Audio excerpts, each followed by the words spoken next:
off on this diversion of funds. Is that correct? And would that be Administrator Liz Ryan? The agency head and Administrator Ryan would determine the solicitation under, as authorized under the, in this case, the Justice Reinvestment Initiative. Okay, so she authorizes this $500,000 of funds to be diverted. I would not say that the funds were diverted. We indicated in our. If Congress doesn't authorize them and Congress doesn't appropriate to them, then they get diverted. And I think that's one of the reasons why citizens don't trust the Department of Justice, because, you know, Congress decides where money's to be spent because we're the representatives of the people. It's not the three-letter agencies of the executive branch. Now, in your statement, you say approximately $2.3 billion in mandatory funding is requested, including $1.2 billion for the Crime Victims Fund. Well, you just told our ranking member there that the fund has $2 billion in it as of March, and you want another $1.2 billion, and I guess that $2 billion comes from deposits from criminal fines and deals made with those who are being convicted of a crime of something or other, all right? So why do you need $1.2 billion more? You've already got $2 billion in the fund. The $2.1 billion in the fund includes the $1.9 billion that was authorized, appropriated by Congress to be expended in FY23. Okay. So we will also have to continue to collect deposits to expend the $1.2 billion proposed in FY24 and to continue services to victims. Again, most of it going out to the states in the formula program. So the vast majority of the money going into the fund is from the federal government, not from criminal fines and that sort of thing. No, it's a mandatory collection. It's coming from fines and prosecutions. Okay, and you also said $884 million for a new gun violence prevention strategic fund. Can you talk a little bit more about that? That's a heck of a lot of money. I know it's on the mandatory side, but what is that going toward? That's a third of, and that's almost $1 billion. Yes, it's $884 million for the new Gun Crime Prevention and Strategic Fund, part of the President's Safer America Act.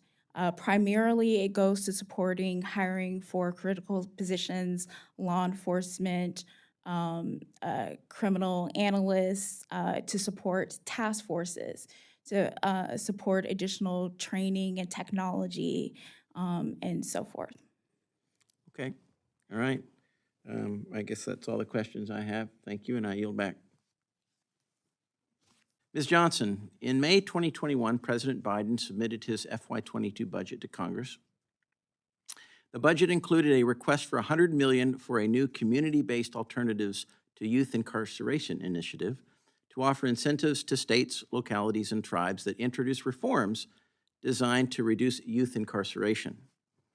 In the ensuing FY22 CJS bill cycle, the House majority and the Senate majority each proposed $50 million for the program. It did not survive the conference process, and the program received no funding when FY22 appropriations were completed in March of 2022. In May 2022, DOJ released a solicitation for grant applications for the Community-Based Alternatives to Youth Incarceration pilot program. Despite the solicitation being unsupported by both authority and funding, at least one funding award was made.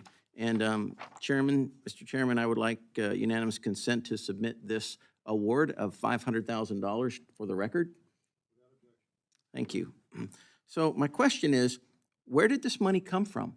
This $500,000 that was not authorized and not appropriated, where did it come from? Yes, we made a $500,000 award using authority under the Justice Reinvested Initiative from the FY22 appropriation for a solicitation to pilot the community-based alternatives to youth incarceration.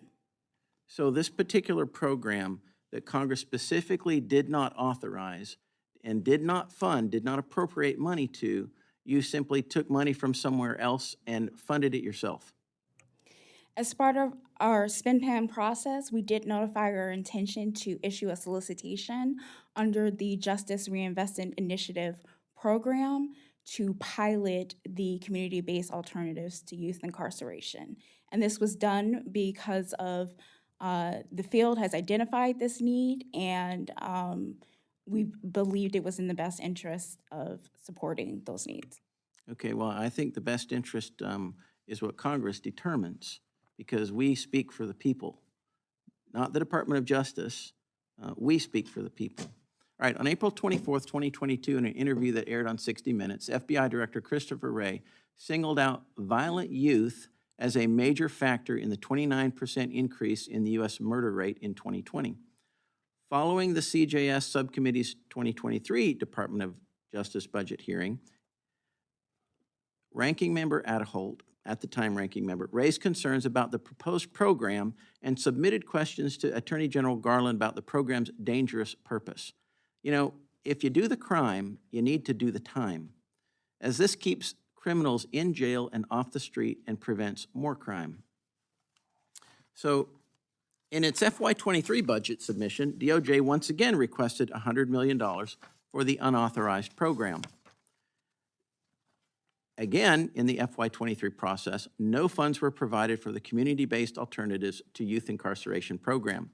But in February 2023, DOJ once again announced funding and solicited applications for the program, and this is the actual community-based alternatives to youth incarceration solicitation right here, which the deadline was yesterday, actually. So why is DOJ making a solicitation for grant applications for the community-based alternatives to youth incarceration pilot program, again, when there is no funding and no authorization, specifically from Congress? We make awards and advertiser solicitations within the confines of our appropriations.